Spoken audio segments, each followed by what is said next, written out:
Hello everybody. तो आज हम लोग बात करेंगे इंडिपेंडेंट टी टेस्ट की। पिछले हमने अपने वीडियो में देखा था कि वन सैंपल टी टेस्ट कैसे करते हैं स्पीसीज के ऊपर, और ये उस सीरीज़ का सेकंड वीडियो है टी टेस्ट सीरीज़ का। तो आइए देखते हैं। तो कॉन्सेप्ट मैं रफली पहले ही आपको एक्सप्लेन कर चुका हूँ पिछले वीडियो में। तो यहाँ पे जो इंडिपेंडेंट टी टेस्ट है, इसमें कॉन्सेप्ट यही रहता है कि हमारे पास दो सैंपल्स होते हैं और उनका हम दो ग्रुप्स हैं, और उसका हम कोशिश करते हैं ये देखने की उनका जो मीन है वो सेम है या फिर नहीं है। ये फॉर्मूला है इसका एक्स बार वन पहले ग्रुप के लिए, सॉरी, और एक्स बार टू जो है दूसरे ग्रुप के लिए, और नीचे जो है आपका ये है स्टैंडर्ड एरर का डिफरेंस हम इसमें देखते हैं। तो ये t test independent t test का फॉर्मूला है, लेकिन हम लोग यहाँ पे अभी मैनुअल कैलकुलेशन की बात नहीं कर रहे हैं, तो इसको बस और ज़्यादा अभी हम नहीं समझेंगे डिटेल में। आज का जो एग्ज़ाम्पल है जिस पे हम काम करने जा रहे हैं वो भी एग्ज़ाम्पल जो है नवल वाजपेयी जी की बुक जो है बिजनेस स्टैटिस्टिक्स सेकंड एडिशन से लिया गया है। और ये एग्ज़ाम्पल जो है इंडिपेंडेंट टी टेस्ट के लिए, तो एक बार इसको देखते हैं क्या लिखा है इसमें। तो Anmol construction is a leading company in the construction sector in India. तो कंपनी अनमोल कंस्ट्रक्शन जो है वो लीडिंग कंपनी है इंडिया के अंदर कंस्ट्रक्शन में। It wants to construct a flat in Mumbai and Delhi. The company wants to estimate the amount the customers are willing to spend on purchasing a flat in two cities.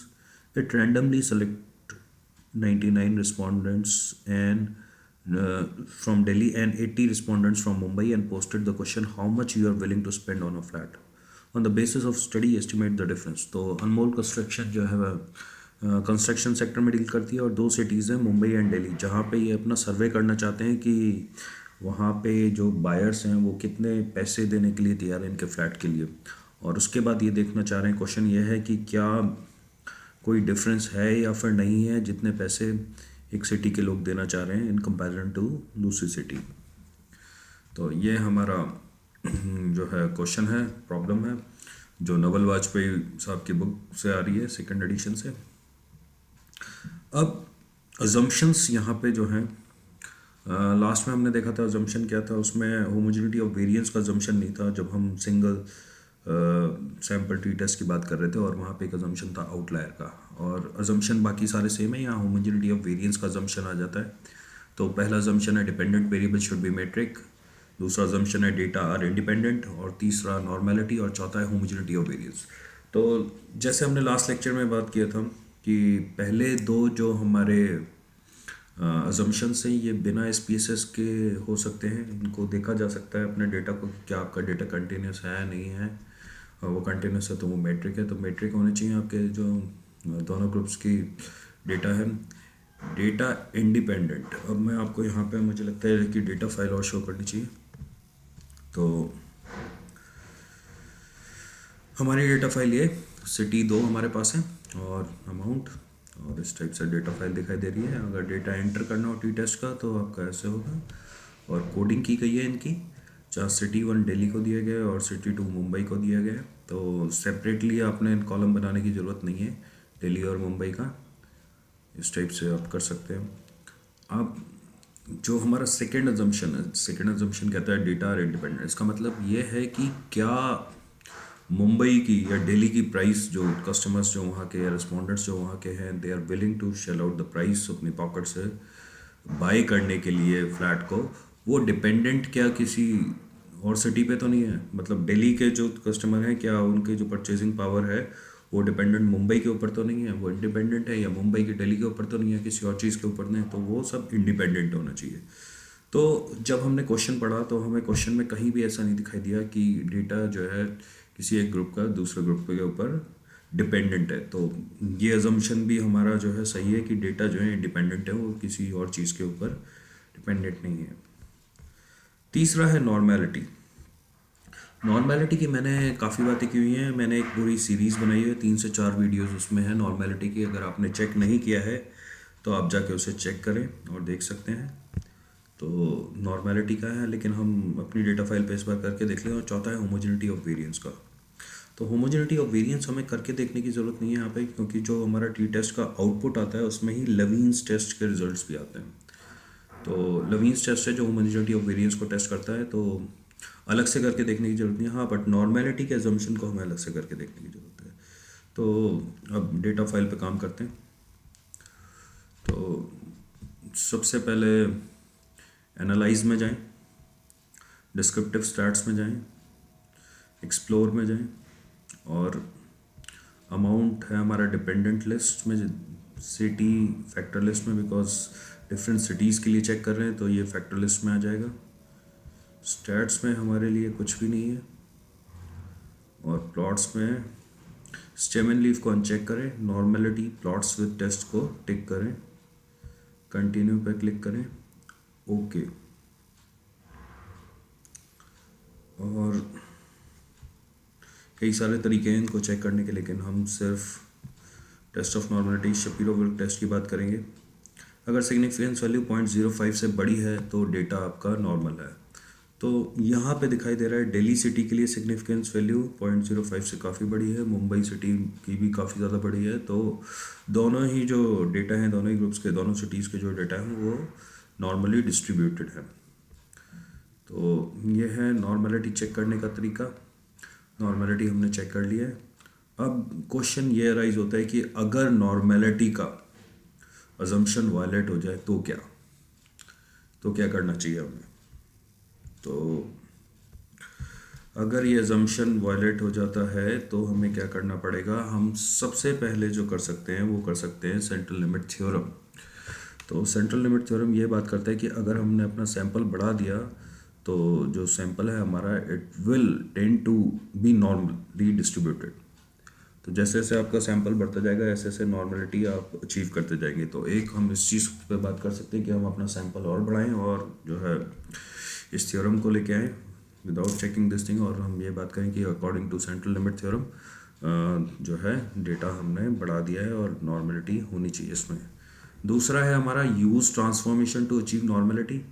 तो transformation के through हम normality को achieve कर सकते हैं। इस particular data set में हमारा जो डेटा है वो बिल्कुल नॉर्मल है, और ट्रांसफॉर्मेशन से कैसे नॉर्मलिटी अचीव की जाती है डेटा में, इसके ऊपर भी मेरा एक पूरा वीडियो है नॉर्मलिटी वाली सीरीज़ में, उसको आप देख सकते हैं। तीसरा जो है, अगर आपका ये सब फेल हो जाता है, आपको नहीं सही लग रहा कि नहीं जी मैं डेटा और नहीं बढ़ा सकता हूँ और मैं ट्रांसफॉर्मेशन भी यूज़ नहीं करना चाहता, तो तीसरा तरीका जो है ये है कि नॉन पैरामेट्रिक टेस्ट यूज़ करें आप।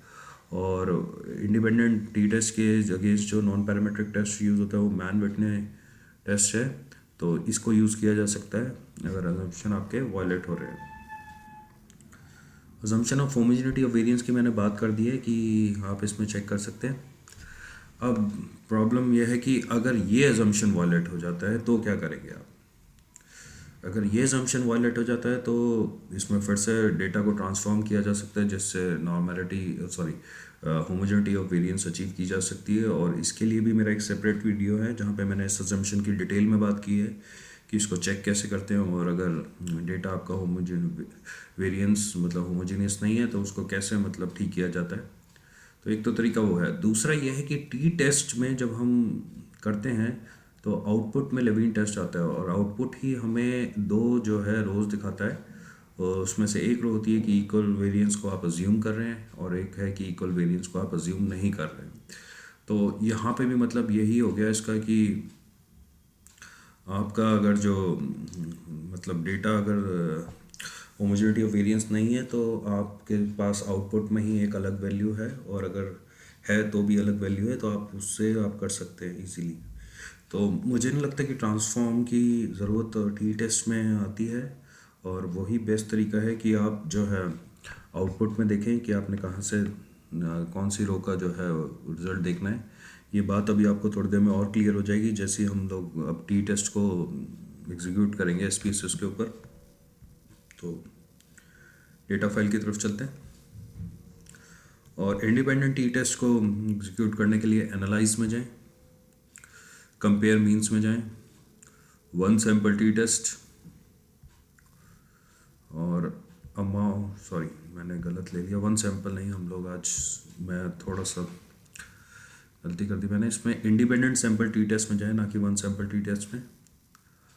अमाउंट को डालें टेस्ट वेरिएबल, बिकॉज अमाउंट को हम टेस्ट करने की कोशिश कर रहे हैं कि क्या अमाउंट सेम है दोनों ग्रुप्स के लिए या नहीं।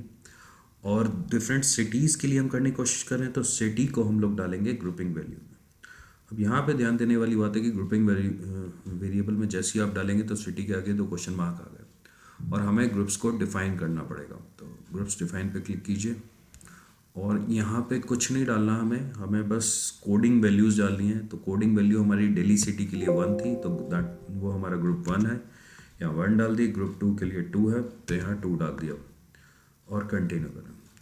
अब यहाँ पे एक और क्वेश्चन आ सकता है, वो ये आ सकता है कि अगर मैंने कोड अपने 2 और 3 डाल दिए तो तब क्या करना चाहिए। तो बिल्कुल आप जो भी आप कोड रख रहे हो आपने वो यहाँ पे वही डालने पड़ेंगे।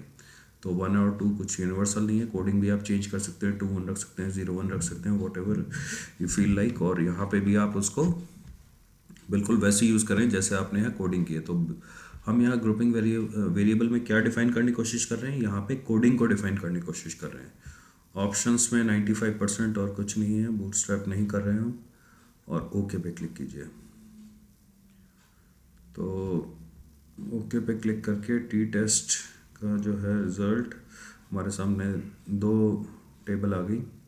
यहाँ पे ग्रुप स्टैटिस्टिक्स है, mean, standard deviation, standard error of mean लिखा हुआ है। और इंडिपेंडेंट सैंपल टेस्ट भी हम ये देख सकते हैं 2 पार्ट्स में डिवाइडेड है। सबसे पहला जो पार्ट है वो Levene's test for equality of variance है, और दूसरा है T test for equality of means. तो पहले पार्ट की बात करते हैं। पहला पार्ट जो है ये हमें बताएगा होमोजेनिटी ऑफ वेरिएंस के बारे में, क्या हमारा डेटा में होमोजेनिटी ऑफ वेरिएंस है या फिर नहीं है। तो आप देख सकते हैं यहाँ पे वो लिखा हुआ है जो हम पढ़ने की कोशिश कर रहे थे पहले, कि इक्वल वेरिएंस अज्यूम्ड वाली रो और इक्वल वेरिएंस नॉट अज्यूम्ड वाली रो।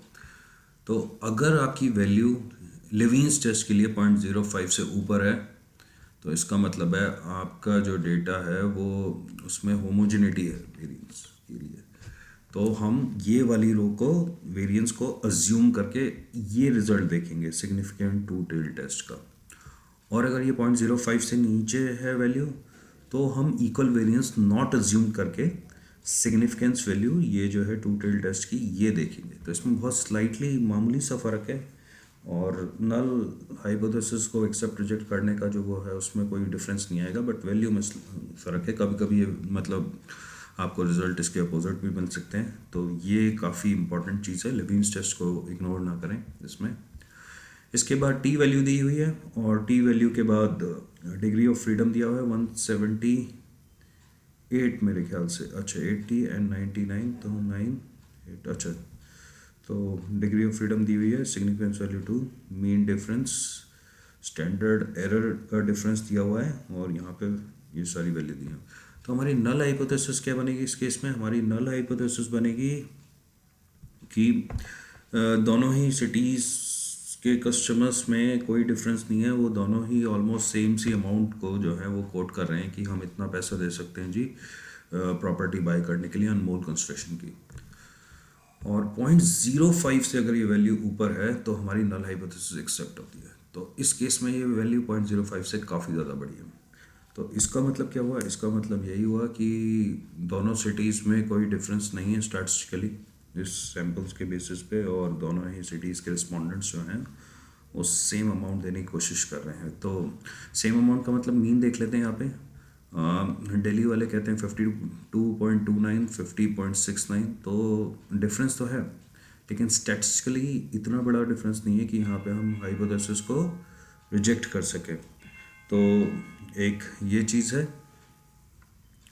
और ऐसे आप इसको एग्जीक्यूट कर सकते हैं। एक बार हम इसको वो और देख लेते हैं कि मैनुअली टी की वैल्यू कैसे कैलकुलेट करते हैं। तो यहाँ पे जो आउटपुट दिया हुआ है, सॉरी, आपका जो आउटपुट दिया हुआ है आपका, हमें जो फॉर्मूला था वो था x⁻1 - x⁻2, और वो है मीन डिफरेंस। तो मीन डिफरेंस हमारा 1.684 इज इक्वल टू 1.684, और डिवाइड करना था हमें वो स्टैंडर्ड एरर के डिफरेंस से। तो स्टैंडर्ड एरर का डिफरेंस क्या है 1.527, 1.527 और वैल्यू आई 1.10। एक बार देख लेते हैं, वैल्यू आई 1.10। तो ये आपकी मैनुअल कैलकुलेशन है इतनी सी, जैसे आपने देखा वैल्यू से। तो ये था हमारा आज का वीडियो। Thank you.